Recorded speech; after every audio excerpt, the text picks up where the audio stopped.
CRAAP. Students really hate this CRAAP, I'm going to be honest with you, but this CRAAP is probably one of the most important things that you're going to do in this and learn how to do in this course, and that's evaluating sources. So exactly what do I mean when I talk about CRAAP? Well, this is a tool that you can use to evaluate internet sources. You know, there's all kind of information out there, and just because it's on the internet does not mean it's true. And just about anybody can publish anything anywhere, and there are all kinds of sources that are out there that people think are credible and they're really not. And so you need to become a more enlightened consumer of information, and these CRAAP worksheets are going to allow you to be able to do that. Now, I would argue that the criteria that we're going to use with these CRAAP worksheets would apply to just about any source. This would be a great thing to use or to think about if, say, you're doing an interview with somebody, or even if you're reading something in a book. You know, it's just a little bit harder to get a book published. That doesn't mean everything that's in every book is true. So what do we mean by CRAAP? Well, we mean currency, relevance, authority, accuracy, and purpose. So let's break these down and look at each one. Currency. This is the timeliness of the information. When was the information published or posted? Has the information been revised or updated? Is it current? Is it out of date? Are the links functional? You get to a website and a lot of times you don't even know when that information was put on there. Are links within the website functional? Can you find the information anywhere? I'll tell you, about half the time you're probably not going to find the date of when it was updated.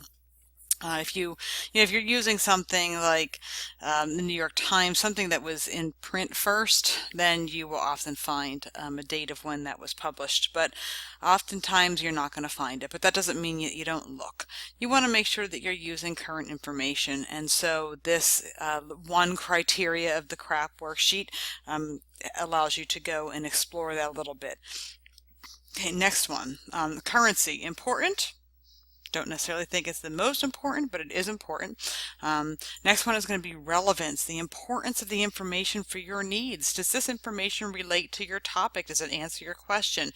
Who is the intended audience? Who is this information being put out for? Is the information at an appropriate level?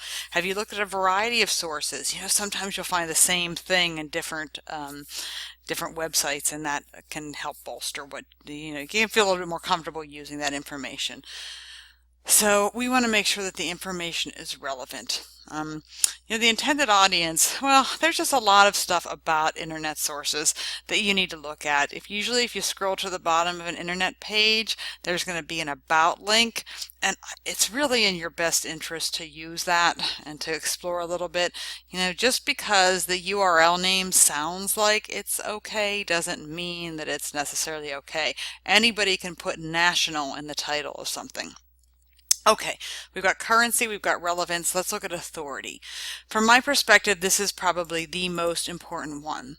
And this is not only the authority of the author. If you're using information from a website, oftentimes the name of an author is not given. On WebMD, lots of people use WebMD. You have some symptoms, you don't feel good, something's going on, you do a Google search, you go on WebMD. Most of those articles that are on there are written by people who are journalists. Might they be talking to doctors? Sure. Might they not be talking to doctors? Yep, might not be doing that either. Might be getting that information from somewhere else. WebMD actually just entered into a contract. There's a lot of stuff with media, with internet, and we need to think about what is the authority, not just of the author. A lot of people just look at, well, there was no author, or, oh, this person is that.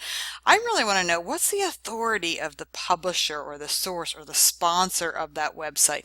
What gives them the authority to be an expert on whatever topic it is that you are covering? Are those given somewhere? Do you know anything? Again, go to that About Us section. Are the authors or the website's creators' credentials, are they, do we know if they're affiliated with somebody else? There's a lot of bias out there, and so it's going to be important, if you're using internet sources, that you learn to explore those websites a little bit to find out what's really going on. Is there contact information? Is there a publisher? Is there an email address? Does the URL reveal anything about the author or the publisher?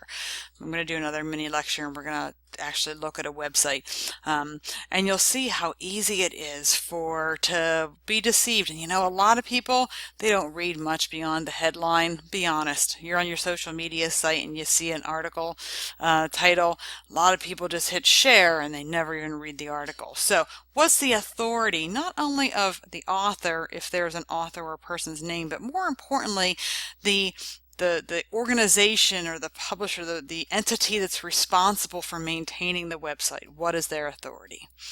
Okay, so we have got currency, we've got relevance, we've got authority. Next A is accuracy. Where does the information come from? Is it reliable? Does it seem truthful? Again, when you find similar information on different websites, that really helps bolster the information. Does the language or tone seem biased? You know, if it does, you might want to think about it if you want to do that. I'm going to clue you in on something. Everything has bias. Even if you're getting anything or information from the American Heart Association, of course there's going to be some bias with that. Just because there's bias doesn't mean it's not true.